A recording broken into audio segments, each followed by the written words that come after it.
그 다음은 우리가 대선 2라운드다. 0.73% 접전 속에서 어떤 3월 9일 대선이 끝난 다음에 채 3개월도 되지 않아서 6월 1일 날 선거가 치러지는 예. 전국 동시선거가 대선 2라운드다. 이런 말이 많습니다. 네. 그런데 대선 2라운드다 이야기를 하는 부분 시기적으로도 가깝지만 대선 주자 윤석열 그 대통령과 0.73%로 맞섰던 이재명 전 민주당 대선 후보가 이 국회의원 보궐선거에 지금 이 등판을 했습니다. 그리고 막판 단일화를 했던 안철수 전 인수위원장이 또 등판했습니다. 당사자들 일단 다 나왔죠. 예. 대선 무대 뛰었던 사람들.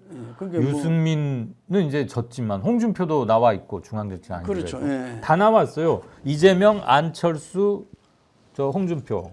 예. 그래서 대선 2라운드나 연장전 성격을 자연스럽게 띌 수밖에 없는 것이고 더군다나 윤 대통령이 자신의 힘으로 지명해서 파견시켰다시피 한 게 경기도의 김은혜, 충남의 김태흠, 김진태까지를 강원의 김진태까지 넣을 수 있을지 모르겠습니다만 몇몇 주요 포스트는 본인이 직접 해서 파견하다시피 했기 때문에 아주 자연스럽게 이재명과 윤석열의 제2라운드다. 이런 성격이 될 수밖에 없는데 그 지난 대선과 달라진 게 두 지점이 하나 있다고 생각해요. 우선 첫째, 검찰 이른바 검수완박법이라고 모든 언론에서 이렇게 썼습니다만 저는 그냥 객관적으로 호칭하고 싶습니다. 검찰의 수사와 기소를 분리하는 검찰청법 개정안과 형사소송법 개정안이 국회에서 상당한 무리와 진통 끝에 표결 처리되었다. 민주당의 단독. 이게 지난 대선과 일단 굉장히 달라진 여론 지점에서도 다르고 법률적으로나 상당히 중요한 정치적 의미를 갖는 지점이 하나 바뀌어 있다는 것. 그리고 이제는 대통령 취임해서 되어 있다는 것. 그리고 민주당이 그 과정에서 지도력 또는 리더십이 잃거나 진공 상태이거나 매우 무질서한 채로 두 달을 보냈다. 그 과정에서 청문회에서의 전략 미스, 그다음에 자질, 능력 부족, 그리고 송영길 후보가 서울시 후보로 정해지는 과정에서의 민주당의 최대의 난맥상, 최근에 터진 현역 의원의 성비위권 등등등이 합쳐져서 지난 대선 때보다는 오히려 민주당에게는 굉장히 안 좋은 정치 환경이 많이 조성돼 있다. 저는 그 점이 대선의 기본적 연장전 또는 대리전이긴 하지만 환경은 바뀌어 있다 이렇게 생각합니다.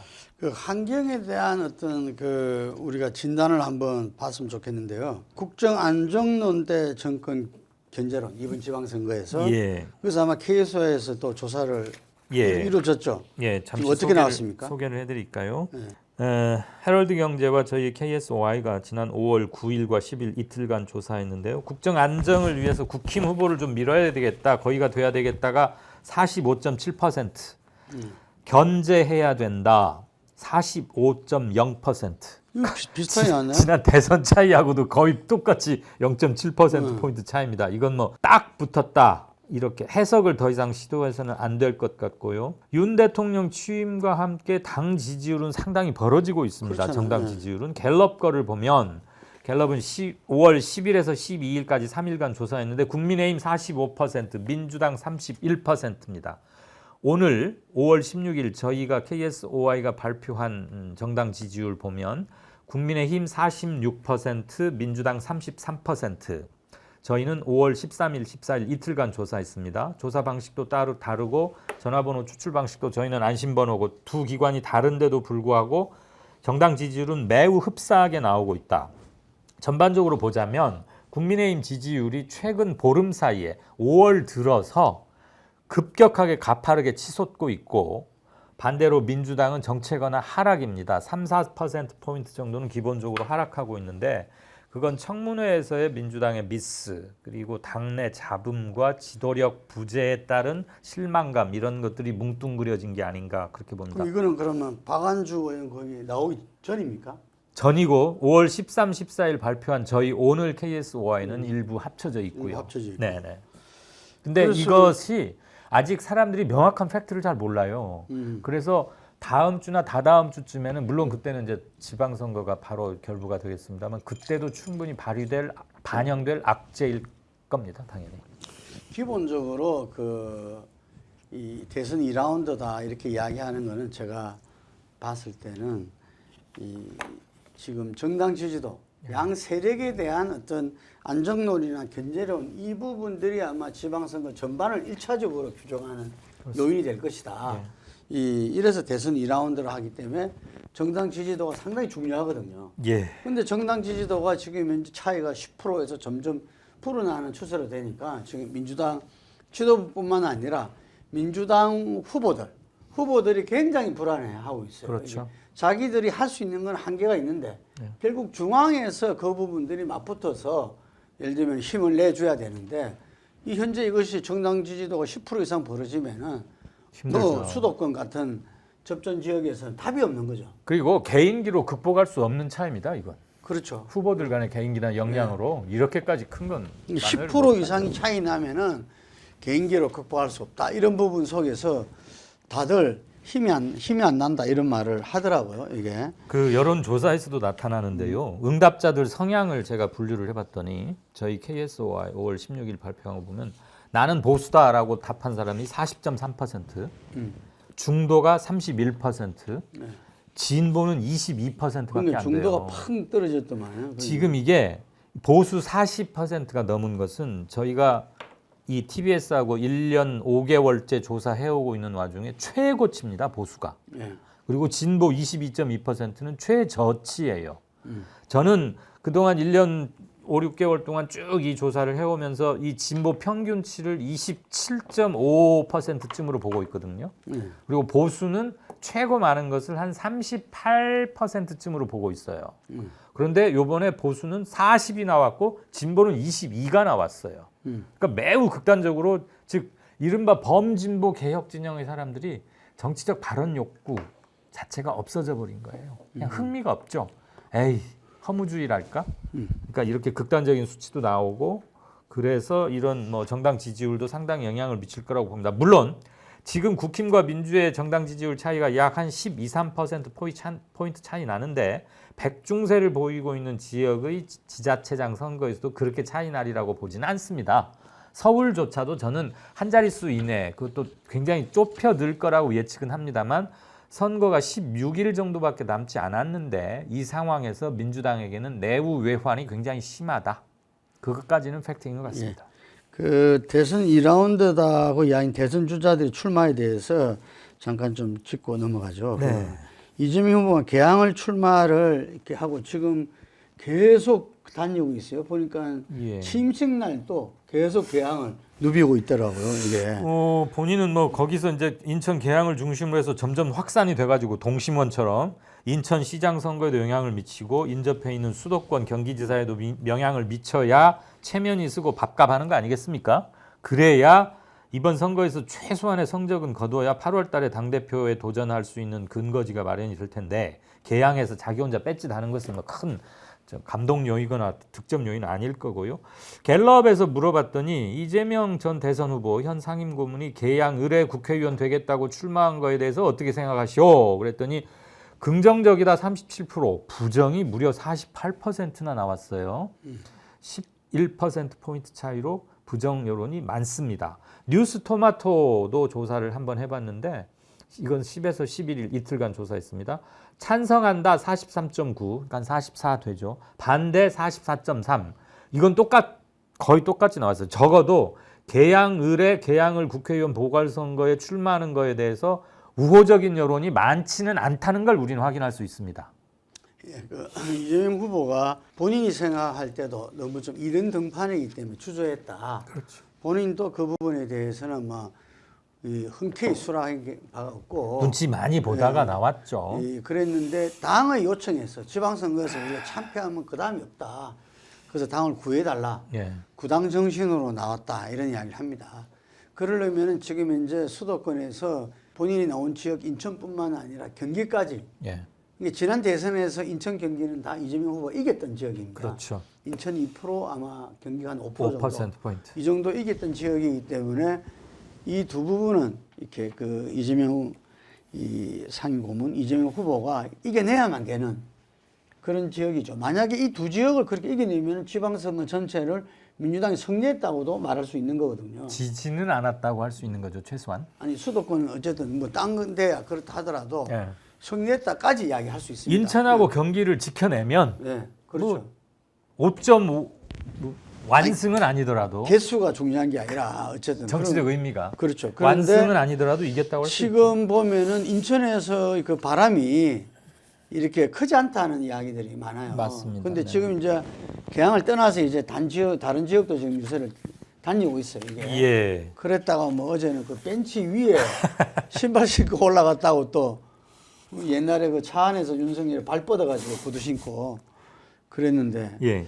하여튼 그런 부분이 나올 정도로 하여튼 부지런히 그 다니시고 있고 한데 저는 그런 이야기를 들었어요. 인천 출신 정치인 중에서 대중적인 폭발력을 가진 사람은 지금까지 없었거든요. 그런데 이재명 후보가 와서 돌아다니니까 사람들이 막 폭발적으로 인산인해가 돼가지고 지지층들이 그게 그래서 인천 사람들 그거 처음 본 거야. 이야 뭐 이런 것도 있네. 이게 그래서 그런 부분에서는 아주 재미있는 공연을 보듯이 팬덤 정치를 인천에서는 잘 향유해 본 적이 없군요. 없죠. 노무현 이후로 그런 게 없었나 보죠, 없죠. 진짜. 예. 그러니까 송영길도 대중 동원을 그렇게까지 한 적은 그러니까 없겠지. 어쨌든 저 사람이 인천에 출마했으니까 인천 사람들 볼 때는 야 우리 뭔가 모르게 약간 뿌듯함이 생기는. 그거 보고 놀랬대요, 자기들이. 예, 놀랬대요. 계양산에 이렇게 모인 거 보고. 그렇죠. 그냥 뭐 깜짝 놀랐대 전부 다 이게. 그래서 그 이재명 후보는 네. 지금 이강준 소장도 이야기했다시피 이 개항을에 나와서 당선이 중요한 게 아니잖아요. 그렇죠. 지방선거에서 살아있다, 영향력 있다 하는 부분들을 어느 정도 보여줄 수 있는 건지 예. 이거 할 때 저는 이런 생각이 들어요. 이전에 노무현 대통령이 이 국민 경선을 통해서 정말 다이내미컬하게 후보가 됐잖아요. 예. 그러고 나서 지방선거가 벌어집니다. 그렇죠. 그래서 지방선거에서 자기가 부울경에서 한 석이라도 못 가져오면은 후보 사퇴하겠다. 기억나십니까? 아, 그래요. 그 결과는 잘 기억이 안 나네, 근데. 결과는 한 석도 못 가져왔죠. 못 가져왔어요. 당연하죠. 예. 그래서 그 워딩은 생각이 났어. 예. 근데 그다음 번에 그거 그냥 허지부지. 예. 누가 그거 가지고 야, 너 약속 지켜. 그건 아닌데. 그러니까 우리 이재명 후보가 예. 절반의 승리를 가져오겠다 이렇게 말했어요. 예. 근데 그 절반의 승리를 누가 따지겠어요? 그렇지. 절반이면 8.5거든. 9개 이겨야 되거든. 예, 그래서 8개.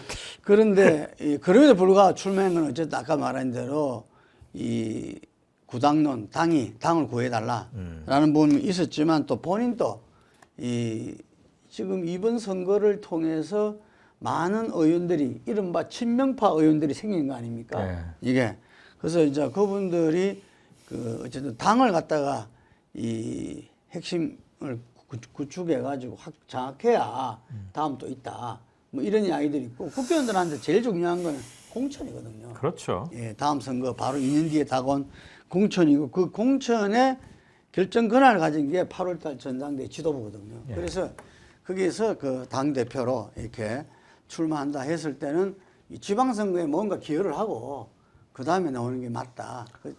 저는 생각할 때 지방선거의 성패에 상관없이 당 대표 나올 것 같아요. 예. 이제 그러려면 티켓 파워를 보여줘야 되잖아요. 그렇죠. 이재명 표 티켓 파워. 그리고 내가 이번 지방선거에 최소한의 밥값은 했다.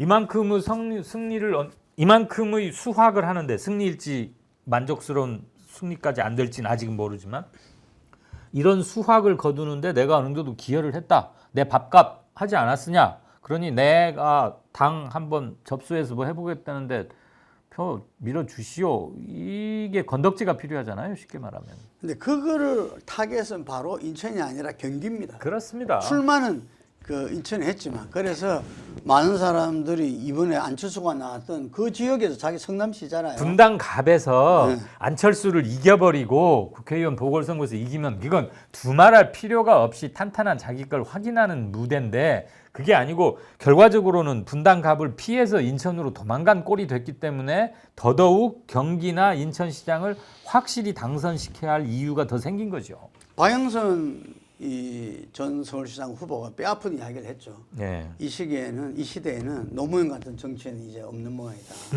이렇게 이런 이야기를 했어요. 그 말은 뭐냐면은 지는데도 불구하고 바보 노무현. 정면 돌파를 갖다가 해온 거. 그렇죠. 그래서 저는 그거 좀 아름다웠고 맞습니다. 가치가 있는 정치인이라는 인식을 주지 않았을까. 이미 이 영선으로서 대선 후보되고 0.73% 만들어냈는데 메서디 뭐 필요하겠습니까? 이게. 그렇습니다. 그렇지만 현실적인 또 선택을 할 수밖에 없는 근데 국회의원과 국회의원 아닌 부분들이 정부 운영은 또 다르거든요. 게다가 분당 갑에 나가서 졌을 경우에는 이재명은 회복 불능의 치명타를 입게 될 확률이 굉장히 높지 않습니까? 저는 그렇지 않다 생각합니다. 아니 본인들이나 일부에서는 그렇게 생각할 충분한 근거가 되지요. 그래서도 더더욱 인천으로 저는 안정적 승리를 위해서 갔으리라고 봐요. 저는 아쉬워요. 지금 최근에 지난번 경선 때 있어가지고 결선 투표 안 간 것도 그거 굉장히 패착이죠. 아쉬운데 예. 이번에도 예를 들면 분당갑에 안철수한테 지더라도 나와서 지더라도 나오면서 자기는 지더라도 경기지사를 이겨버리면은 오케이. 그건 다른 거죠 이게. 그러니까 노무현이 4번 동안 지면서 각각의 전투에서 사전 전패를 했지만 사람들에게는 1년에 4라운드 동안 지는 걸 보고서 노무현에게서 큰 가능성과 함께 뭉클한 게 생겼지 않습니까? 그 노무현 그때는 뭐냐면 종로 보궐서에 한번 이겼거든. 종로에서. 그렇죠. 이겼는데도 그 다음에 내려갔지. 부산시장 하겠다고. 네. 그래서 가서 또 떨어진단 말이야. 그러니까 사람들이 감동을 하는 거지. 그때 여러 가지 이야기는 많았지만 네. 하여간에 감동을 주는 정치인이 된 거죠. 그래서 그런 점에서 이번 이재명의 개항 출마는 솔직히 감동은 전혀 없어요. 감동이 없어요. 전혀. 예, 감동이 없는데 어쨌든 간에 제가 볼 때는 여러 가지 전략을 짜겠지만 이제 경기지사를 이겨야 된다. 맞습니다. 예, 경기지사를 이기는 선거를 더 이겨야 돼. 그러기 하지 않으면 안 된다. 자기가 도망갔기 때문에.